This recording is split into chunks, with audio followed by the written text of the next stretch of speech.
Alors au départ, moi je suis donc professeure des écoles. Je me suis spécialisée dans les adolescents difficiles, c'est-à-dire que j'ai comme public des adolescents qui sont au collège, qui ont entre 12 et 16 ans, et qui présentent un profil de décrocheur ou pré-décrocheur. Donc en fait, ils ont trois spécificités.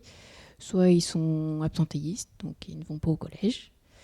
Soit ils sont très passifs, donc c'est souvent l'image de celui qui amène son oreiller et qui attend que la journée se passe au fond de la classe. J'en ai pas beaucoup, des comme ça quand même. Et sinon, le troisième profil, c'est les perturbateurs. C'est pour ça. Désolée, je suis dans la fibre.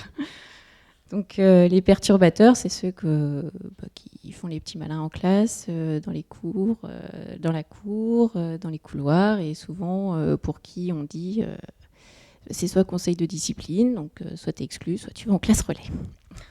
Voilà.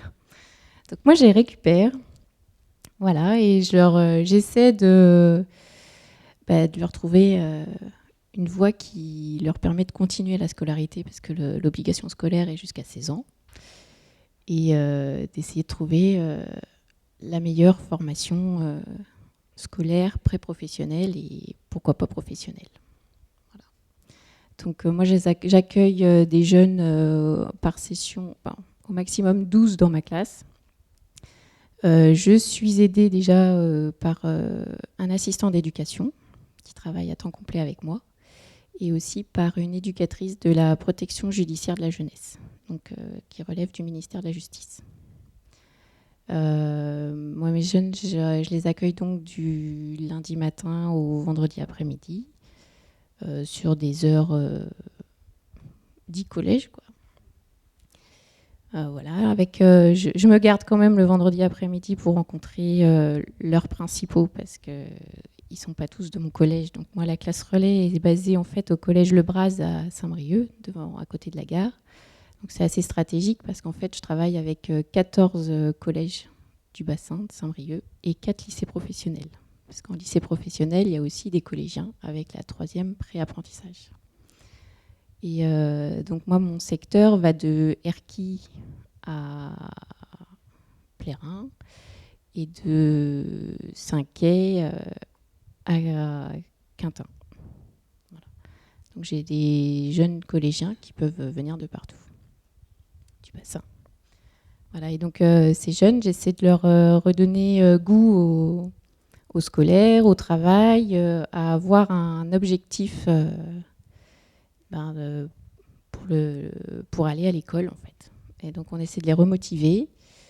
On essaie de leur donner une voie pré-professionnelle, et surtout on essaie à ce qu'ils viennent nous voir et qu'ils nous acceptent, qu'ils nous respectent. Pas forcément en tant que prof, parce que souvent ils m'assimilent à l'éduc, mais surtout qu'ils respectent en fait les autres, surtout les adultes, quoi. Parce qu'ils ont un petit problème avec ça. Voilà. Donc moi je travaille, vu que je suis professeure des écoles au départ, je fais toutes les matières. Je me suis quand même limitée parce que vu que j'ai des collégiens qui peuvent arriver en septembre, en octobre, en novembre, ça dépend, hein, c'est en fonction de leur pédigré et de leur performance en tant que perturbateur. Donc ils peuvent venir jusqu'au mois de mai. Là je sais que j'en ai prochainement un que je rencontrerai la semaine prochaine, mais il va venir que pour mai-juin et peut-être l'année prochaine. Donc voilà, donc je travaille, j'essaie de travailler sur le socle commun des compétences et des connaissances à acquérir au collège jusqu'à leurs 16 ans. Donc en leur proposant des activités pédagogiques adaptées à leur niveau. Donc ça va de la 6e à la 3e. Je ne travaille pas sur les langues vivantes parce que j'en ai qui sont soit anglais première langue, soit allemand première langue, soit italien, soit grec, soit russe, soit chinois. Donc je ne fais pas. Voilà, parce que sinon je suis perdue. Et puis sinon, je travaille surtout sur les matières d'éveil, c'est-à-dire l'histoire, la géographie, les sciences, la techno, et surtout toutes les activités qui peuvent les aider à avoir un tantinet, l'estime de soi, et à les aider à leur montrer qu'ils savent quand même des choses. Je travaille le matin sur des activités dites de groupe. Donc j'essaie de leur apporter, à partir d'un certain thème, un travail collectif pour créer quand même une ambiance de classe de cohésion. Et à partir de là, donc je réadapte moi, si c'est sur des textes d'histoire, je réadapte le travail que je leur demande en fonction de leur connaissance et de leur capacité.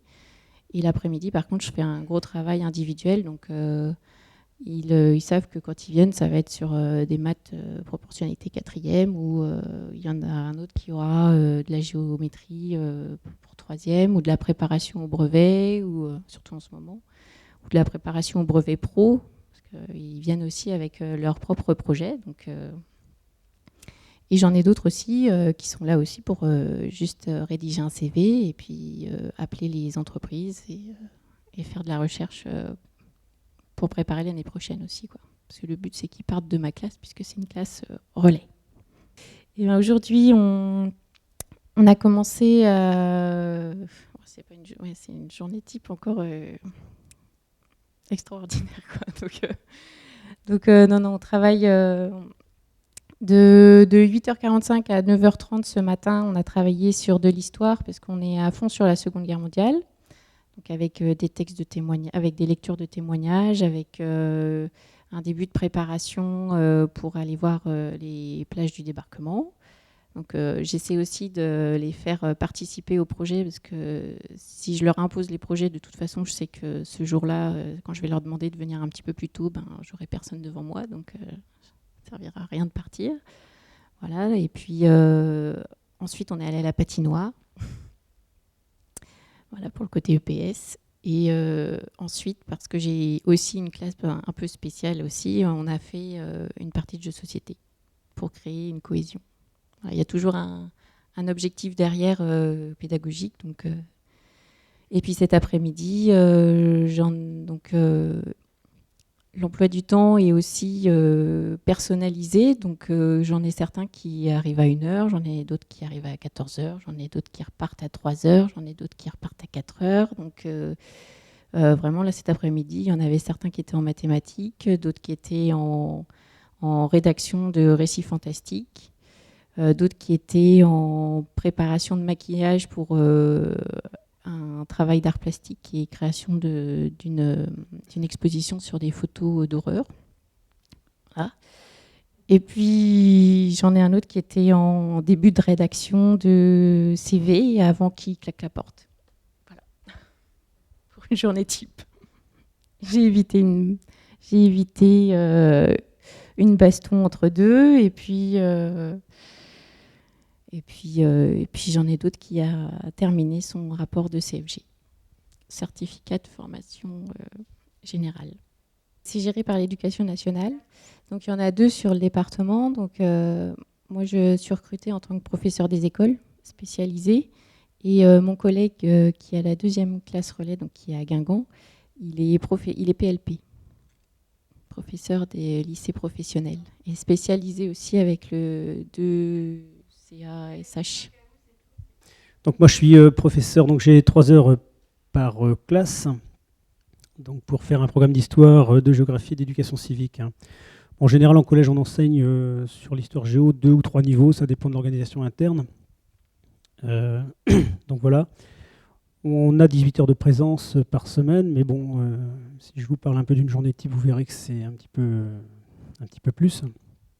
Bon, c'est pas un métier qu'on choisit par hasard, hein, d'abord prof de collège, parce que c'est vrai que les journées sont bien remplies. Je pense que plus on avance et plus les élèves changent, plus effectivement notre énergie est un peu accaparée par des tâches annexes. Alors on continue effectivement à transmettre, à faire de l'enseignement, mais les journées sont quand même effectivement très bien remplies. Donc on a des cours face à des classes qui... c'est vrai qu'au Collège des Livaudières, on a beaucoup de nouveaux, beaucoup de flux d'élèves qui arrivent à partir du printemps, notamment de la Réunion. Là, on a 10 ou 15 élèves de plus depuis un mois. Ça donne des classes qui démarrent à 27-28, qui arrivent à 30-31, dans des locaux qui ne peuvent pas toujours les accueillir. Donc c'est vrai que c'est des heures de cours qui... c'est peut-être l'âge aussi qui fait que je fatigue plus vite, mais on a l'impression quand même effectivement le soir d'être confronté à un métier qui est quand même assez physique.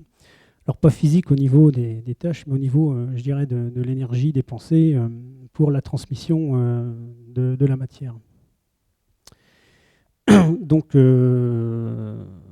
voilà, donc de la nécessité dans son métier de s'adapter en permanence, d'être très créatif. Et on nous demande effectivement, pour tenir des classes, effectivement motiver tous les élèves avec une hétérogénéité qui atteint des seuils impressionnants maintenant dans les mêmes classes. On est vraiment à un échelon intermédiaire. On reçoit des élèves en fait de primaire qui nous arrivent dans l'état où ils nous arrivent, avec des différences impressionnantes.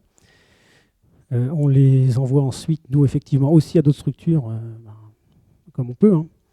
Et effectivement, il faut gérer à la fois des problèmes disciplinaires, mais aussi toute cette question de ce qu'on appelle la pédagogie différenciée. Donc c'est un bien gros mot, l'institution nous en demande beaucoup, mais c'est vrai que quand on a des classes de 30, avec des élèves qui nous arrivent, par exemple, là j'en ai une qui arrive et qui n'est pas francophone, et on n'a pas de moyens pour lui apprendre le français, donc elle est balancée dans les classes d'histoire, et elle arrive dans des matières où effectivement elle ne comprend strictement rien à ce qu'on raconte. Et puis à côté de ça, on a des élèves qui sont très autonomes, très matures, qui mémorisent vite. Donc voilà, c'est des heures, les heures au collège sont assez fatigantes, donc il faut avoir la foi, mais c'est un métier stimulant tout de même, il ne faut quand même pas noircir le tableau. Bon, après, on a effectivement tous les jours, selon les journées, 1 ou 2 heures de pause qui sont beaucoup occupées par le travail d'équipe. Alors si tant est qu'on s'investisse un petit peu dans son métier, donc moi je participe à des projets donc de séjour à l'étranger, des 2 ou 3 projets pluridisciplinaires, donc de soutien aux élèves en difficulté, des choses du genre. Donc ce qui fait que ça donne des heures qui sont toujours très bien remplies. On n'a pas souvent le temps aujourd'hui d'assurer la concertation. C'est quelque chose qu'on fait en général après le travail ou bien sur les séances du midi. Voilà, séances du midi, moi je les consacre aussi à des clubs. Enfin, j'ai 2 clubs. Et ça donne effectivement des journées qui sont relativement, beaucoup plus longues que ce que vous pouvez voir sur le papier quand on lit qu'effectivement un prof assure ses 18 heures. Donc voilà, le collège, c'est un petit peu ça. Et puis c'est un peu le règne de l'imprévu parce qu'on met beaucoup d'énergie dans la transmission, dans la création de cours. C'est vrai que c'est aussi... moi j'ai beaucoup de 6e, 5e, c'est un âge un peu ingrat. Il n'y a pas beaucoup de profs qui se bousculent pour les prendre. Mais c'est aussi un âge où les élèves sont facilement motivés. Si tant est qu'on fasse quand même des efforts, il faut aimer sa matière, je pense. Et puis si on aime sa matière, on va aimer la transmettre aussi. Et moi, je trouve qu'effectivement, avec mes classes de 6e, même si on a beaucoup de débauche d'énergie sur les cadres et les repères à leur donner, on est dans l'éducation nationale, c'est plus l'instruction publique. On éduque. Alors c'est un terme intéressant quand même, parce que avant on se centrait sur l'instruction. Bon, maintenant, on va au-delà. L'éducation, ça devrait être normalement l'affaire de tous, y compris des familles, mais on arrive effectivement avec beaucoup d'élèves où on transmet quand même. Et c'est quand même des niveaux où, si on y met du sien, si on essaie d'être créatif, de s'adapter un petit peu, d'utiliser de plus en plus les nouvelles technologies dans un sens positif et pas comme des gadgets, on peut réussir assez facilement quand même au collège à motiver les élèves, mais c'est vrai que ça nécessite beaucoup d'énergie. Et voilà, les journées, souvent, quand on rentre le soir, on sait pourquoi notre paye modique, comme vous disiez, nous arrive en fin de mois. Donc c'est un peu ça la journée de collège. C'est un peu le règne de l'imprévu aussi, parce que c'est pas un métier banal, c'est pas un métier lassant. Et on me dit souvent pourquoi tu veux pas changer, l'Oudéac, tu vas être toujours dans les mêmes murs. Mais en fait, les élèves changent d'année en année. Les élèves changent d'une heure sur l'autre, d'un jour sur l'autre. Avoir la même classe le lundi à 8h en salle de réveil, comme je dis. Les avoir à 11h quand ils ont faim, à 13h30 quand c'est la période digestive, à 15h30 quand ils regardent l'horloge. Bon, on a les mêmes élèves, mais on n'a pas les mêmes élèves en fait. Donc c'est un métier c'est toujours varié, c'est toujours changeant, faut toujours s'adapter. Et c'est pas du tout ennuyeux. Quand on a une journée de collège, on s'ennuie jamais. Il ne faut jamais se reposer sur ses acquis en disant tiens, voilà les 5e A, ça va rouler. Bon, aujourd'hui, ça ne roulait pas du tout parce que vous vous retrouvez sur des classes où il y a eu un événement dès 8h-5 à l'arrivée, puis tout le collège en est perturbé. Donc voilà, ma journée du jour, ce n'est pas une journée banale, mais je pense qu'il n'y a pas de journée type en fait. Et voilà, c'est un public très hétérogène et ça joue beaucoup sur notre pratique du métier. Il faut être constamment à l'écoute, constamment attentif, vigilant. Mais voilà, moi c'est un métier, journée type, ça commence par y aller, moi avec le sourire, et puis c'est un métier que j'ai plaisir à pratiquer quand même. Mais je crois que si quelqu'un n'a pas la foi ni le plaisir de pratiquer, c'est pas un métier qu'il faut aller chercher, quoi. Hein, enfin, je ne dis pas surtout en collège, parce que je pense qu'il y a plein d'autres structures, et puis Marion c'est encore pire sans doute, mais particulièrement le collège, quoi. C'est un public de volontaires. Déjà, ce sont des gens qui ont le bac, pas obligatoirement, mais presque. Les écoles d'art ont la possibilité de recruter des gens sans le bac, mais la plupart ne le font pas. Donc c'est une exigence première. Donc effectivement, ils ont choisi, ils sont 18 ans, mais parfois un peu plus. Pour certains, c'est une réorientation. Donc certains ont déjà une grande maturité pour des étudiants qui sont là avant de rentrer en première année, puisque c'est une classe préparatoire. Ce sont des gens qui sont volontaires, ils aiment ce qu'ils font, ils sont souvent très attachants, même si les années sont extrêmement inégales, et dans la motivation et dans l'empathie. Mais dans la plupart des cas, ça se passe remarquablement bien. J'ai pas de problème de conflit, de baston, ça n'existe pas. Oui, puis ils ont aussi une certaine culture. Il est demandé pour être là des profils culturels qui écartent aussi certains profils sociaux, je pense. Donc la vie y est plutôt calme et encourageante. J'ai pas de journée, j'ai une journée type dans la mesure où je ne vais à l'école qu'une journée dans la semaine. J'y passe environ 9 heures, dont la moitié en cours et l'autre moitié à gérer les achats et le classement de la bibliothèque. Quant aux cours, en gros, je fais ce que je veux. Je n'ai pas de programme à remplir. Je n'ai pas d'objectif particulier dans l'acquisition des connaissances, sinon que les étudiants prennent de l'assurance, s'émancipent par rapport justement à la hiérarchie élève-professeur, par rapport aux directives qui leur sont données, qu'ils deviennent le plus possible des gens autonomes avec de l'énergie et de la curiosité. Et ce, afin d'intégrer donc l'année suivante une école d'art ou une école d'architecture. Ce sont les cas de figure les plus fréquents.